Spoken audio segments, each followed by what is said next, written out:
Halo Sobat Sipil, pada video kali ini kita akan mempelajari usaha dan energi. Usaha dilambangkan dengan W besar.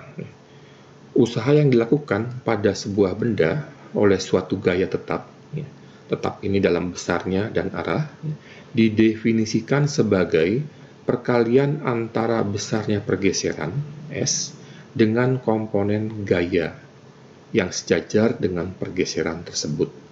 W sama dengan F dikalikan S. Jadi harus ada pergeseran. Kalau tidak ada pergeseran, berarti dikalikan 0. Usahanya 0. Sia-sia. Satuan usaha adalah Joule. J besar. Di mana 1 Joule itu sama dengan 1 Newton dikalikan dengan 1 meter. Atau 1 Joule sama dengan 1 Newton meter. Kita lihat contoh pertama. Sebuah kotak ditarik sepanjang lantai dengan gaya tetap sebesar P yang besarnya 50 Newton dengan cos alfa 0,8 dengan arah gerak. Jadi kita punya benda, punya kotak di sini. Kotak ini ditarik dengan gaya P yang arahnya ini punya sudut dengan sumbu X alfa, di mana cos alfanya sama dengan 0,8. Gaya lain pada kotak adalah berat dari kotak, ini W, gaya normal N oleh lantai, dan gaya gesek kinetik FK. Karena benda ini kan sudah bergerak, jadi gaya geseknya adalah gaya gesek kinetik sebesar 15 Newton. Berapakah usaha yang dilakukan bila kotak bergerak sepanjang lantai ke kanan sejauh 20 meter S, 20 meter. Nah, rumusnya kan W sama dengan F dikali S. Nah, kita lihat ya. W-nya yang mau kita cari. F-nya adalah sigma F ya. Semua gaya yang sejajar dengan arah pergerakan dari kotak kita. Jadi kalau kita punya P yang punya sudut alfa di sini, kita harus mencari berapa komponen dari gaya P yang sejajar dengan sumbu X. Nah, P yang sejajar dengan sumbu X itu adalah P cos alfa. Jadi sigma F-nya nanti sama dengan P cos alfa dikurangi dengan FK. Ini sigma F-nya dikalikan dengan S. Jadi nanti W-nya akan sama dengan P 50 Newton dikalikan cos alfa 0,8 dikurangi FK 15. Kemudian dikalikan dengan 20. Kalau kita hitung, kita akan mendapatkan 500 Joule. Ini adalah besarnya usaha yang dilakukan oleh kotak ini untuk bergerak ke kanan sejauh 20 meter. Sekarang kita lihat energi kinetik. Energi kinetik adalah energi yang dimiliki oleh benda yang sedang bergerak, sehingga memiliki kemampuan untuk melakukan usaha. Kalau tadi usaha W sama dengan F dikali S, maka usaha juga akan sama dengan perubahan energi kinetik. Setengah mv2 kuadrat dikurangi setengah mv1 kuadrat, di mana setengah mv kuadrat ini disebut dengan energi kinetik benda, disimbolkan dengan K besar. V2 itu adalah kecepatan benda pada saat T2. V1 kecepatan benda pada saat T1. Jadi ini adalah energi kinetik pada saat T2, ini adalah energi kinetik pada saat T1. Jadi W yang sama dengan F dikali S itu akan sama dengan perubahan energi kinetik di selang waktu tertentu atau delta K. K2 min K1.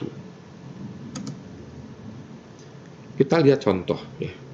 Dari contoh satu yang tadi, kita mau lanjutkan.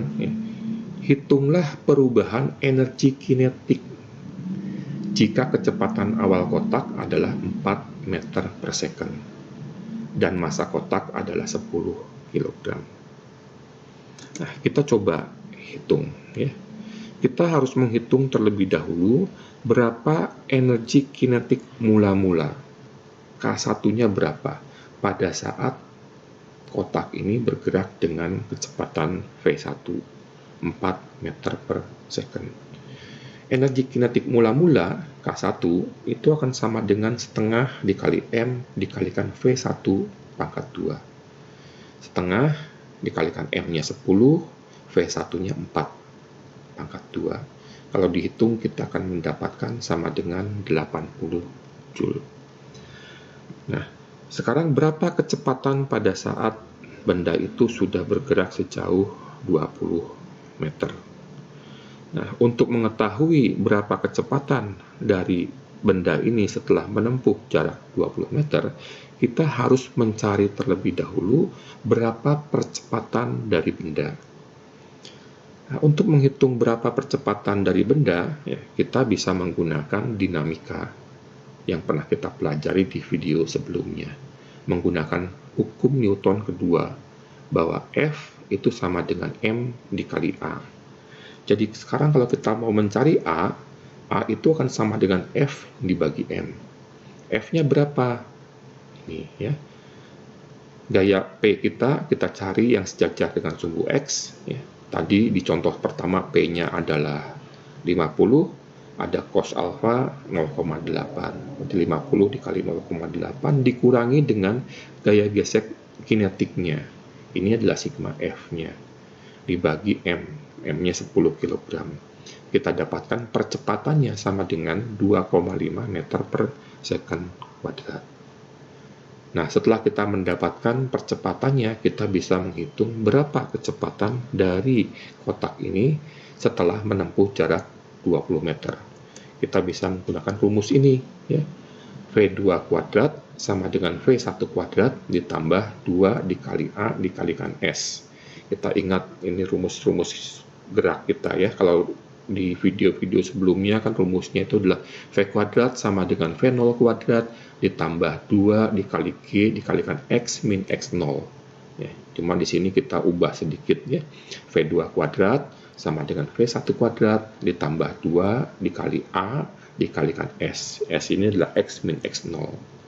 V1-nya 4 ya, 4 meter per second. Pangkat 2 ditambah 2 dikalikan percepatannya 2,5, kemudian pergerakannya sejauh 20 meter tadi dari contoh pertama.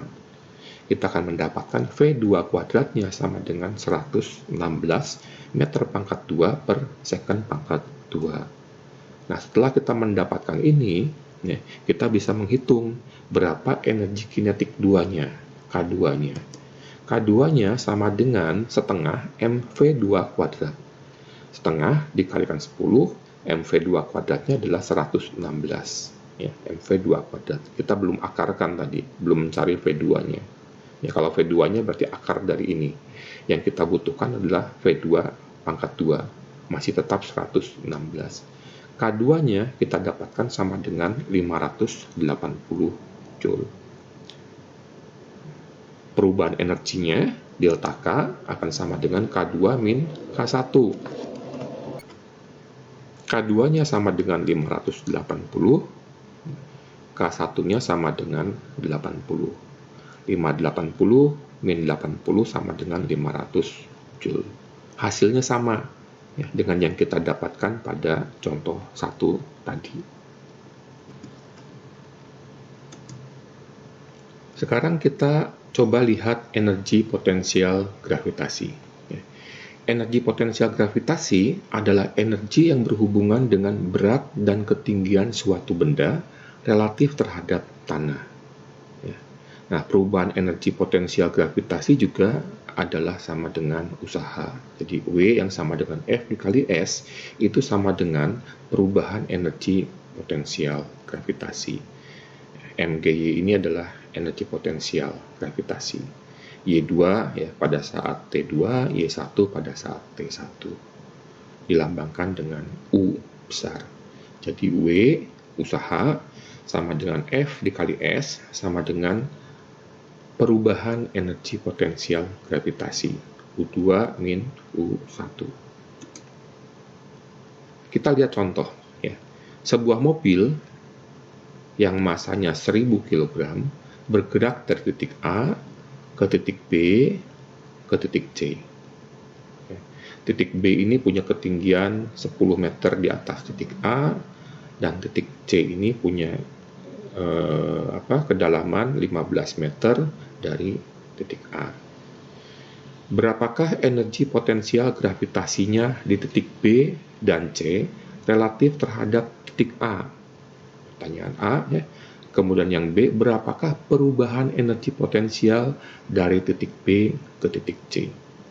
Jadi kalau yang A dulu ya, terhadap titik A, berarti A ini adalah 0, ketinggian 0. Ya. Nah, jika Y sama dengan 0 di titik A, maka kita kan bisa mendapatkan bahwa di titik B, energi potensial gravitasinya itu sama dengan M dikali G dikali Y. M-nya adalah 1000 kg, G-nya kita anggap 10, ya, percepatan gravitasi, dikalikan Y. Ya. B ini 10 meter di atas A. Kalau kita hitung, kita dapatkan energi potensial gravitasi di titik B sama dengan 100.000 Joule. Kemudian, berapakah energi potensial gravitasi di titik C relatif terhadap titik A? Titik C ini ada di kedalaman, ya, di ketinggian min 15 meter di bawah titik A. Jadi kalau kita menghitung berapa energi potensial gravitasi di titik C, itu akan sama dengan M, masanya 1000, dikalikan G 10, dikalikan Y min 15. Kita akan dapatkan energi potensial gravitasi di titik C itu sama dengan min 150.000 Joule. Ya. Kalau kita menggunakan titik-titik lain sebagai acuan relatif, tentu angkanya akan berbeda-beda. Yang B, berapakah perubahan energi potensial dari titik B ke titik C? Jadi dari B ini ya, energi potensialnya berapa, kemudian ke titik C, perubahannya ini berapa? Nah, kita bisa hitung ya, delta U-nya. Delta U di C ya, di akhir dikurangi dengan delta U di B di awal. Energi potensial gravitasi di titik C itu kan tadi min 150.000 dikurangi energi potensial gravitasi di titik B dikurangi 100.000. Kita akan dapatkan sama dengan min 250.000 Joule. Kalau tadi di pertanyaan A kita menggunakan acuan relatif di titik yang berbeda, ya, hasilnya mungkin berbeda juga kan. Energi potensial gravitasi di B angkanya berbeda, bukan 100.000. Energi potensial gravitasi di titik C juga bisa beda, ya, bukan min 150.000. Tapi yakinlah bahwa pada saat energi potensial gravitasi di titik C dikurangi dengan energi potensial gravitasi di titik B, hasilnya akan sama dengan min 250.000 Joule. Sekarang kita lanjutkan dengan hukum kekekalan energi mekanik. Ya. Jika hanya gaya-gaya konservatif yang bekerja, maka energi mekanik total suatu sistem tidak akan bertambah maupun berkurang dalam setiap proses. Ya. Jadi pada kondisi akhir, ya, pada saat T2 kita punya penjumlahan energi kinetik, ya, ditambah dengan energi potensial gravitasi, ya, setengah mv2 kuadrat ditambah mg y2, ya, itu akan sama dengan penjumlahan energi kinetik dan potensial gravitasi di mula-mula sama dengan setengah mv1 kuadrat ditambah mg y1.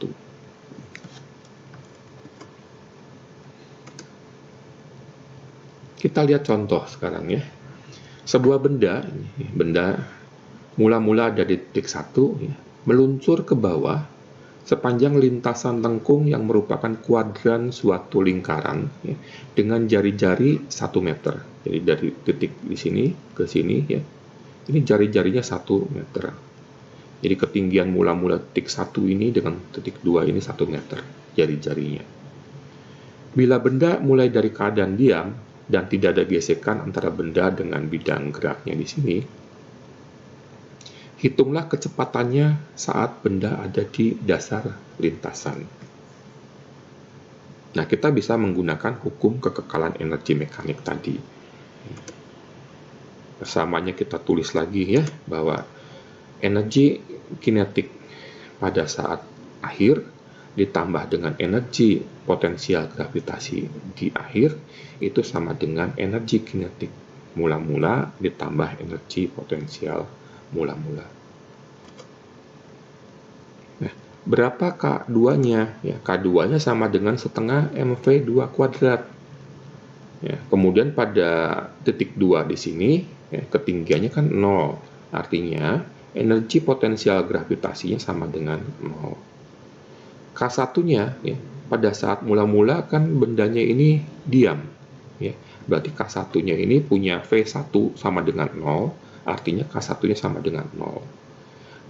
Ditambah dengan energi potensial gravitasi di titik 1. M dikalikan G dikali Y1, ketinggiannya ini adalah 1 meter atau R ya. M dikali G dikali R. Kita akan dapatkan nanti V2-nya akan sama dengan akar dari 2GR. Ya.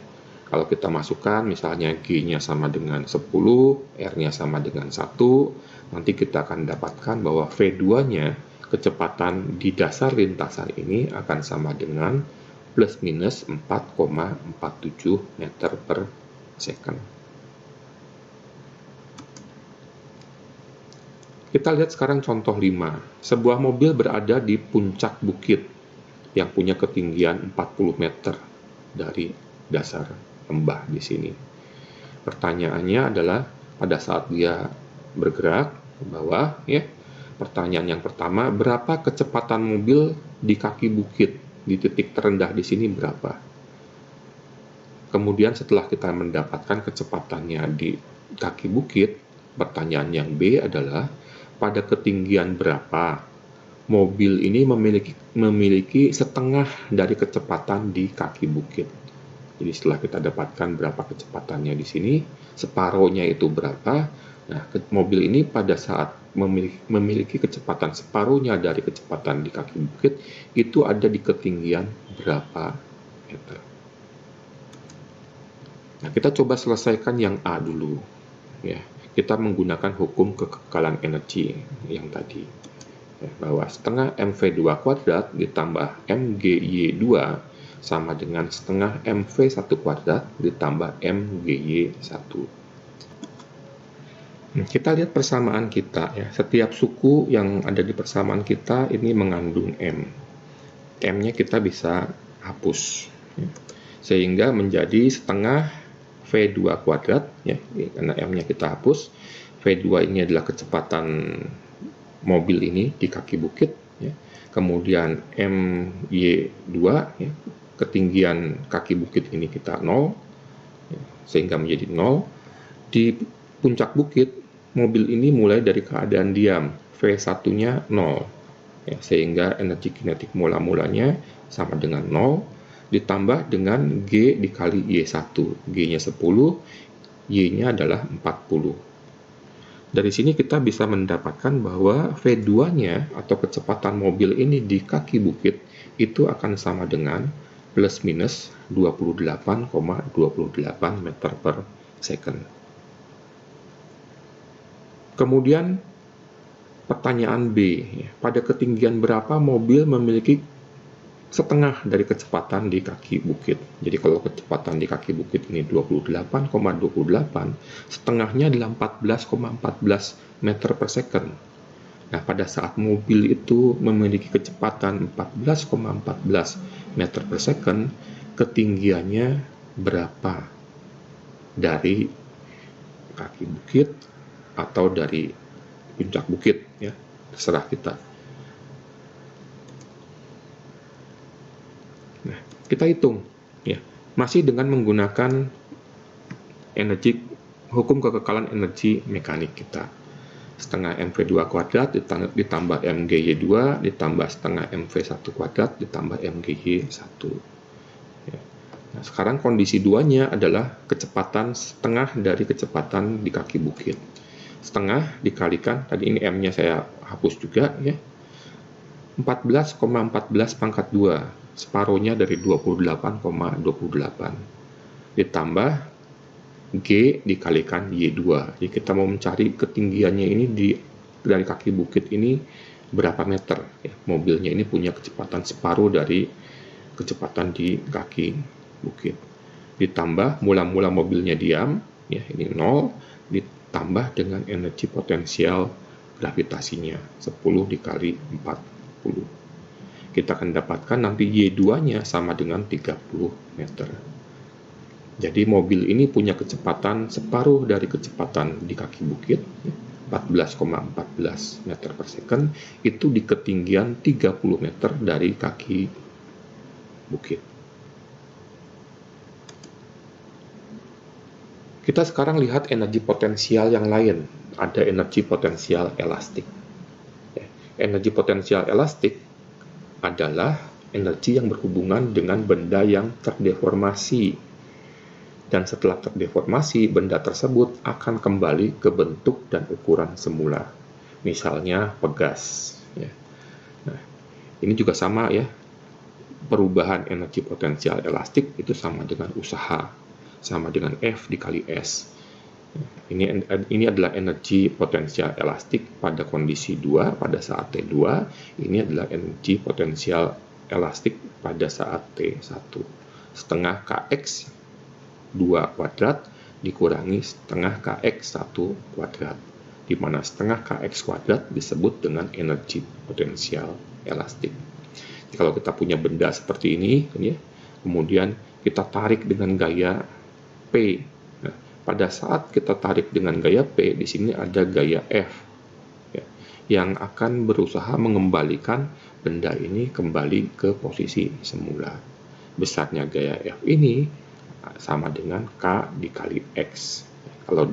Kalau pergeseran ini sebesar X, K ini adalah konstanta gasnya. Kita lihat contoh ya.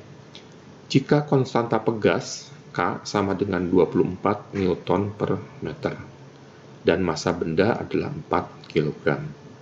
Mula-mula benda diam, kemudian pegas ditarik setengah meter, 0,5 meter, dan dilepaskan kembali. Saat ditarik, dilepaskan, benda ini akan kembali ke posisi semula. Bahkan kemudian dia bisa menekan menekan pegas ini ya, sampai idealnya setengah meter lagi, kemudian dia kembali lagi ke arah keseimbangan. Dia akan bolak-balik di sini. Nanti kita akan pelajari lebih lanjut di gerak harmonik. Ya. Nah, pertanyaannya adalah berapakah kecepatan benda ketika pegas ini tertarik 0,3 meter. Jadi kalau kita tarik 0,5, ya, kita lepas. Satu saat dia punya jarak 0,3 meter dari titik setimbang. Nah, berapakah kecepatan benda ya, pada saat pegas tertarik 0,3 meter? Anggap bahwa benda ini terletak pada bidang yang licin tanpa gesekan. Nah, kita bisa menggunakan hukum kekekalan energi mekanik yang tadi.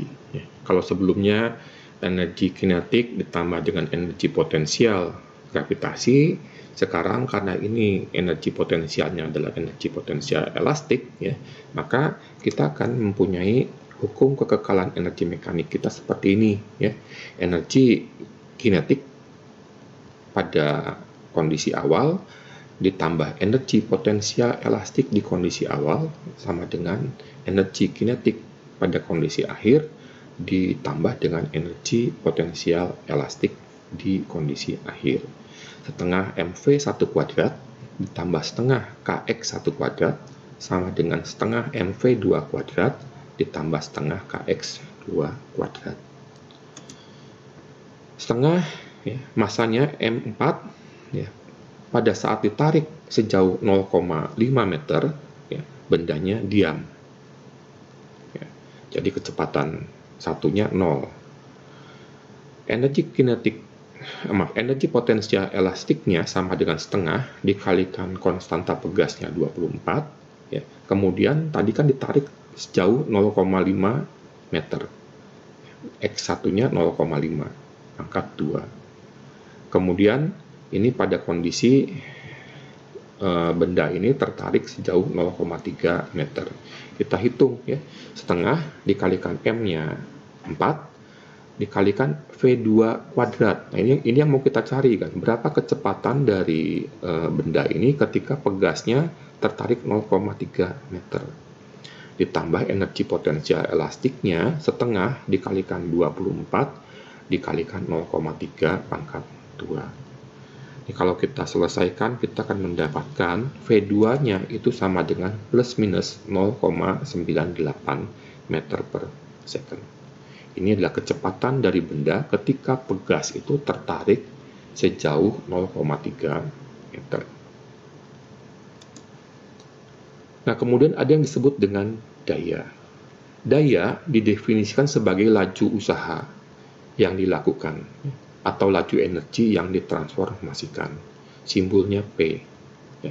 Daya akan sama dengan perubahan energi, ya, delta W dibagi dengan selang waktu, delta T.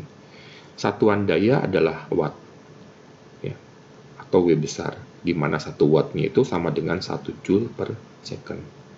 Nah, sering juga satuan daya disebut dengan horsepower, HP, ya, atau daya kuda, DK, di mana satu daya kuda itu sama dengan 746 watt. Kita lihat contoh-contoh soal untuk daya. Seorang pelari yang punya massa 70 kg berlari menaiki deretan anak tangga yang panjang dalam waktu 4 second. Tinggi vertikal tangga adalah 4,5 meter. Berapakah keluaran daya pelari tersebut? Ya. Nah, P tadi, daya, itu kan sama dengan delta W per delta T. Ya. Ini, delta W-nya akan sama dengan MGY2 min MGY1.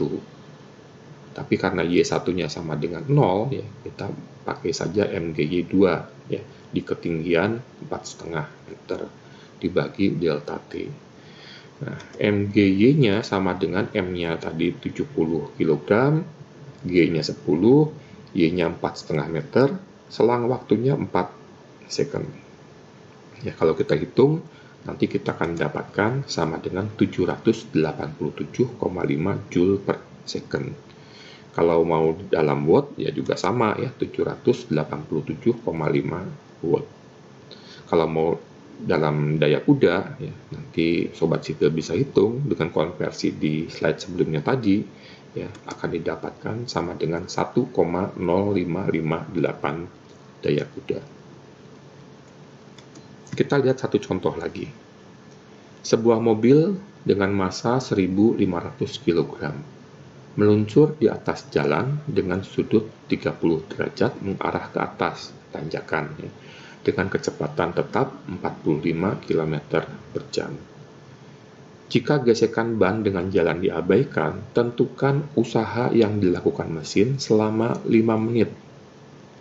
Kemudian berapa daya untuk memperolehnya. Kita bisa mulai dengan mencari berapa gaya yang dikeluarkan oleh mobil ini. Ya. Untuk mencari berapa gaya yang dikeluarkan oleh mobil ini, kita bisa menggunakan hukum Newton kedua, bahwa sigma F sama dengan M dikali A. Nah, karena kecepatan dari mobil ini tetap, berarti percepatannya 0. Nanti A-nya 0. Ya, bahwa M dikali A akan sama dengan 0. Jadi sigma F-nya ini akan sama dengan 0. F dikurangi dengan, ini adalah komponen dari berat mobil, ya, yang sejajar dengan arah pergerakan mobil. Ya, mg dikalikan sin alfa. Ya, kalau F dikurangi mg sin alfa sama dengan 0, berarti F-nya akan sama dengan mg sin alfa. M-nya 1500, G-nya 10, alfanya 30 derajat. Kita akan mendapatkan gayanya adalah sebesar 7.500 Newton. Kecepatannya 45 km per jam. kita coba konversi dulu ke meter per second. 45 km per jam itu sama dengan 12,5 meter per second. Kemudian bergerak selama 5 menit. Kita konversi ke second, ke detik. 5 menit sama dengan 300 second. Nah, benda ini bergerak sejauh berapa? Bendanya akan bergerak sejauh S, di mana S sama dengan V dikali T. V-nya kecepatan 12,5 meter per second. T-nya waktunya 300 second. 12,5 dikalikan 300 kita dapatkan 3.750 meter. Nah, dari sini sekarang kita bisa hitung berapa usahanya. Usaha W sama dengan F dikali S. F-nya 7.500, S-nya 3.750. Kita akan dapatkan sama dengan 28.125.000 Joule. Nah, kemudian pertanyaan berikutnya adalah berapa dayanya? P, daya, itu sama dengan perubahan usaha dibagi dengan selang waktu. Kita akan dapatkan sama dengan 28.125.000 dibagi dengan 300. Hasilnya sama dengan 93.750 watt. Atau kita juga bisa menggunakan rumus yang lain untuk mencari daya di sini. W ini kan sama dengan F dikali S. Sementara nanti kalau S dibagi T itu akan sama dengan V. S dibagi T sama dengan V. Sehingga untuk mencari P kita juga bisa menggunakan rumus F dikalikan V. F-nya 7.500 dikalikan V-nya adalah kecepatannya 12,5. Kalau dihitung, kita akan mendapatkan hasil yang sama, 93.750 watt. Nah, demikian Sobat Sipil, video kita kali ini bahasan tentang usaha dan energi. Semoga bermanfaat untuk semua Sobat Sipil. Kalau ada pertanyaan silahkan tulis di kolom komentar. Sampai jumpa di video-video berikutnya. Terima kasih. Salam Sobat Sipil.